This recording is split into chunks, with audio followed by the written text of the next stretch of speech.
So what do you think of that video?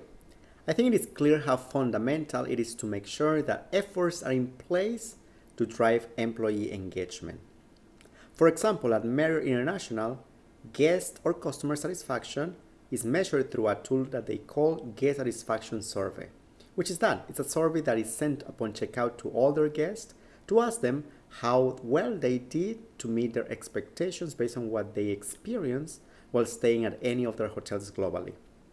At Marriott, leaders firmly believe that guest satisfaction scores are not going to be high if they don't ensure first that their employees are highly satisfied and engaged with the environment and conditions that are provided to them.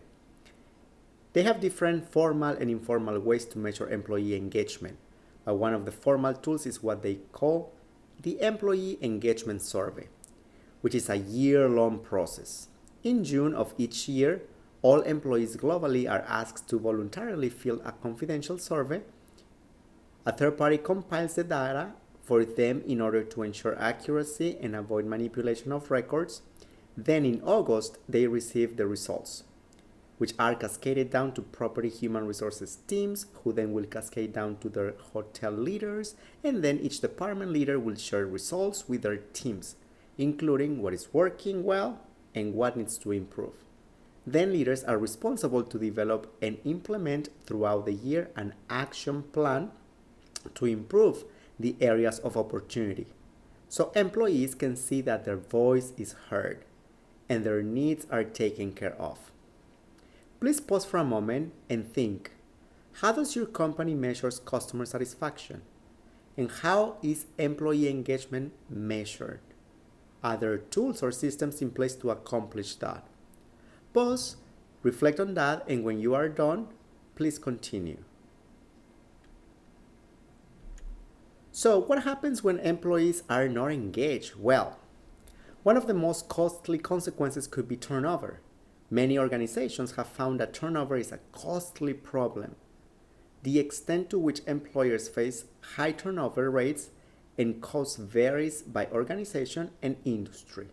For example, the Society for Human Resources Management, SHRM, calculates that the average for all industries is 15% annual turnover.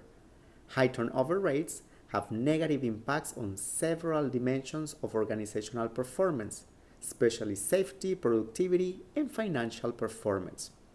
Involuntary turnover is when employees are terminated for poor performance or work rule violations, or through layoffs.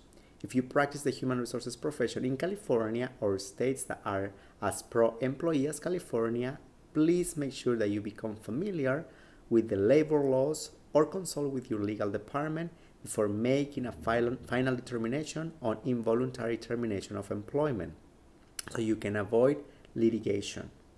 Voluntary turnover happens when an employee leaves by choice. Involuntary turnover is triggered at all levels by employers terminating workers due to organizational policies and work rule violations, excessive absenteeism, performance standards that are not met by employees, and other issues. Voluntary turnover, too, can be caused by many factors, some of which are not employer controlled. Common voluntary turnover causes include job satisfaction, pay and benefits levels, supervision, geography, and personal or family reasons. Functional turnover happens when lower performing or disruptive employees leave, and this functional turnover is when key individuals and high performers leave at critical times. So, not all turnover is negative for organizations. Sometimes functional turnover represents a positive change. Some workforce losses are desirable, especially if those who leave are lower performing, less reliable, and or disruptive individuals. Dysfunctional turnover also occurs. Do you know what is the turnover rate at the company where you work and the reasons that are causing such turnover?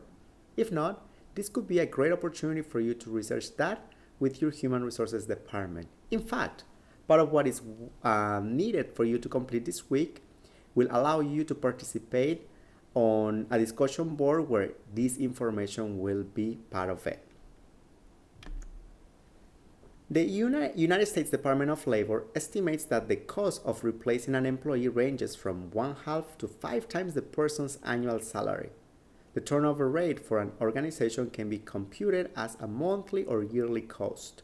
The following formula, in which separations means departures from the organization, is widely used. Common turnover rates range from almost 0% to more than 100% a year and vary among industries.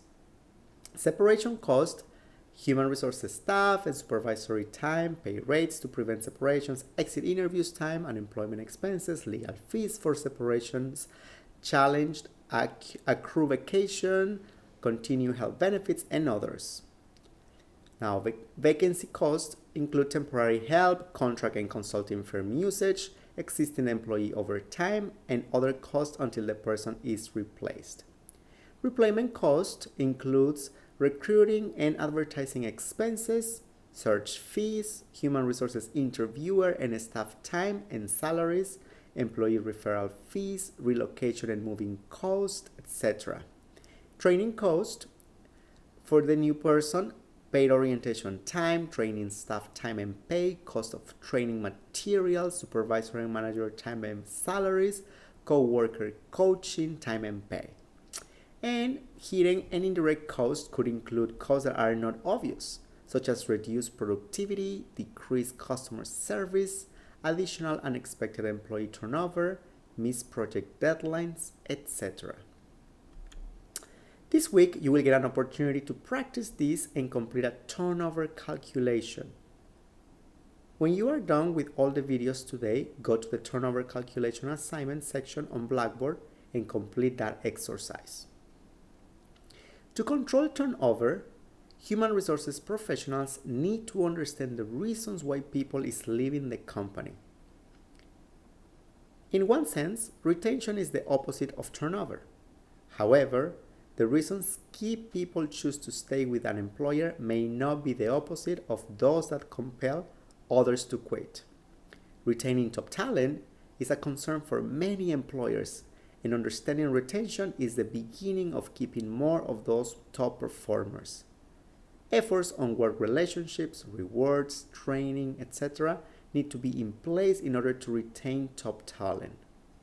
Pause for a moment and review the Retention Possibilities Program PDF document, which is attached on Blackboard, to have an idea on some ways of reducing turnover and increase retention. Now let's review some additional concepts. Job design, this one, receives attention for 3 major reasons. Job design can influence performance in certain jobs, especially those where employee motivation can make a substantial difference. Job design can affect job satisfaction, since people are more satisfied with certain job elements than others. Identifying what makes a good job becomes critical. Reduced turnover and absenteeism also can be linked to effective job design. Job design can impact both physical and mental health. Problems that may require assistance, such as hearing loss, backache, etc., sometimes can be traced directly to job design. The person-job fit is a simple but important concept of matching characteristics of people with characteristics of jobs. If a person does not fit a job, either the person can be changed or replaced, or the job can be redesigned. Different people will consider some jobs good and others bad. As a result, different people will best fit different kind of work. So, how do you know someone is a good fit for your team or your organization? So, to reflect on that topic or that question, go to Blackboard and watch video 4 for week 4. That is a TED Talk titled Why the Best Hire Might Not Have the Perfect Resume. When you finish with that video, click on video 5 for week 4 in order to continue.